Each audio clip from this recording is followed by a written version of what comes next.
Senador David Monreal Ávila, del Grupo Parlamentario del Partido del Trabajo. En el uso de la palabra, hasta por 10 minutos, senador.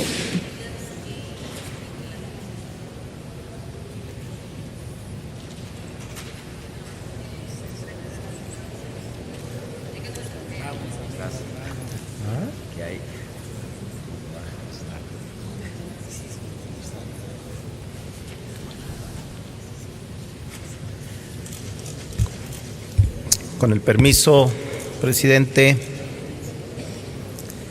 sin duda esta nueva ley de derechos de la niñez y de la adolescencia viene a darle oxígeno a nuestra sociedad frente a tanto desencanto, frente a tanta violación y frente a tanta tragedia.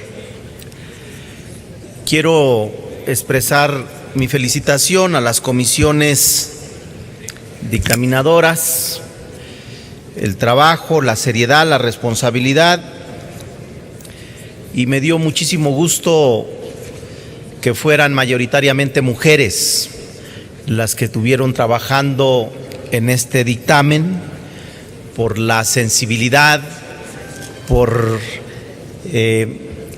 ese vínculo de afecto que no es menor al de los hombres, pero es mayor su responsabilidad en la conducción en las familias mexicanas. El Estado mexicano en el año 2011 ratificó su compromiso con la defensa de los derechos humanos mediante la reforma constitucional en esta materia, elevando al máximo rango estos preceptos que protegen la dignidad humana. En toda sociedad democrática no debe faltar el pleno goce de derechos fundamentales por parte de cada individuo, de tal manera que se le permita desarrollar un plan de vida digno en estas tesituras. El Estado debe asumir un compromiso mucho mayor para tratar de crear un piso de oportunidades y potencializar al máximo el apoyo a la niñez, que por lo largo de los años han sufrido de abusos y de olvido. El presente dictamen busca derogar la Ley para la Protección de los Derechos de Niñas y Niños Adolescentes, expedida apenas en el año 2000, la cual buscaba garantizar el pleno respeto a los derechos, así como asegurarle un desarrollo pleno e integral. Ahora, esta nueva ley busca establecer bases más sólidas para garantizar el pleno disfrute de los derechos de este sector, privilegiándolo por su condición e importancia. Esto es un avance, especialmente en cuanto al principio de progresividad de los derechos humanos, ya que se debe apostar por pasos mayores en materia de protección de derechos de las niñas, los niños y adolescentes. México vive una crisis social en la que la violencia es parte de la vida cotidiana. La injusticia y la impunidad son el pan de cada día para todos los mexicanos, y donde la corrupción se viste de legalidad para resolver los conflictos de la gente. Tan solo en el tema de la violencia en el entorno escolar, México ocupa el primer lugar a nivel internacional en casos de bullying en educación básica, con 18.781.875 casos en primaria y secundaria, tanto de instituciones públicas como privadas, de acuerdo con datos de la Organización para la Cooperación y el Desarrollo Económico. En cuanto a los niños migrantes, en julio pasado, la cifra de niños presentados ante autoridades de migración en el país se disparó en un 260%. Además, es de dominio público los viacrucis que tienen que vivir los inmigrantes para llegar a la frontera norte.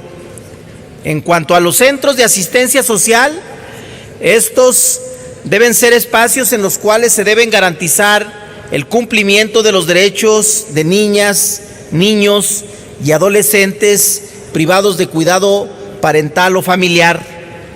Respecto a este tipo de establecimientos y espacios, se establece que son los responsables de garantizar la integridad física y psicológica de los asistidos y en este sentido deben brindar un entorno seguro, efectivo y libre de violencia.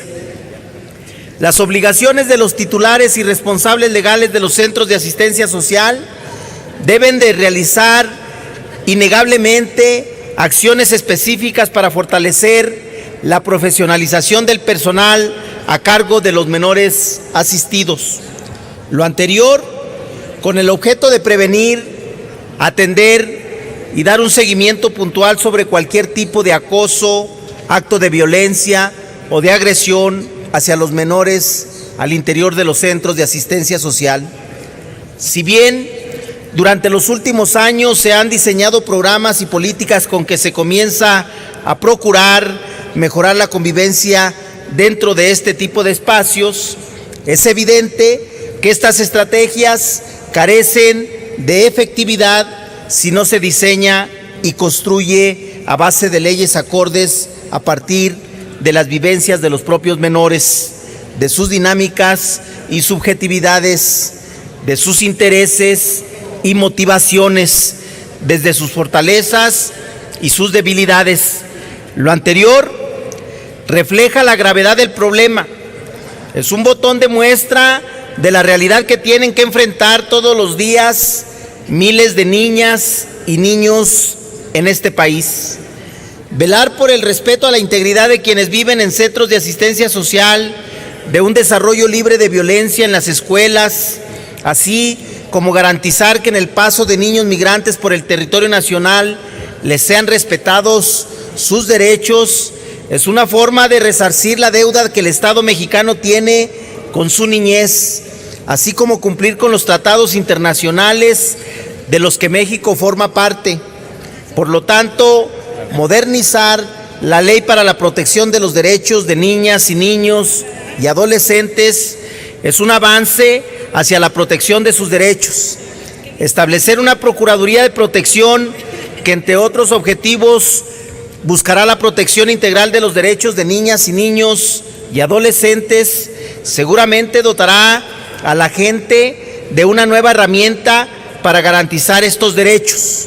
Además, crear el Sistema Nacional de Protección, el cual será la instancia encargada de establecer instrumentos, políticas, procedimientos, servicios y acciones de protección de los derechos de niñas y niños y adolescentes, es un avance importante en cuanto a la repartición de competencias y responsabilidad de las autoridades en la protección de los derechos de la niñez.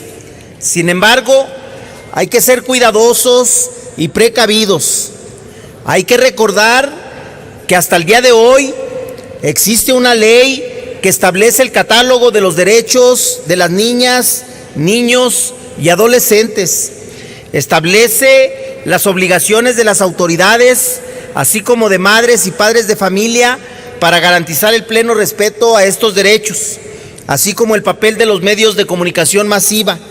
Lo anterior nos muestra que no basta con enunciar y señalar la repartición de competencias en el tema de derechos de la niñez. Es necesario voluntad y asignación de recursos. El presente dictamen por el que se expide la Ley General de Derechos de Niñas, Niños y Adolescentes, nuevamente es un marco general en el tema de protección de los derechos de la niñez. Sin embargo, muchas veces este tipo de leyes generales reparten competencias entre los tres órdenes de gobierno que muchas veces no se cumple, ya que son tan generales que no atienden ningún problema en específico y solamente faculta a las autoridades, a los congresos locales, a reglamentar o legislar según sea su competencia en la materia. Pero desafortunadamente no lo hacen con el mismo espíritu con el que ha surgido la ley. La crisis social por la que atraviesa el país requiere de una visión integral. Los niveles de impunidad, corrupción y violencia que se viven son la base para que exista la violencia escolar, la falta de respeto a los derechos de los niños migrantes y el maltrato para quienes viven en los centros de asistencia social. En este sentido, los invito y exhorto a seguir legislando en favor de la niñez mexicana y dotar de mayores herramientas a las escuelas, a las autoridades migratorias y en general a la sociedad para que verdaderamente se cumpla con la protección de los derechos de niñas y adolescentes. Por este dictamen, adelanto el sentido de mi voto será a favor de los derechos de los niños y de las niñas adolescentes de este país. Es un buen principio, felicidades y ojalá se siga la discusión en temas de los derechos de la niñez y vigilar que en verdad se apliquen y se lleven a cabo. Es cuanto, señor presidente. Gracias, senador David Monreal Ávila.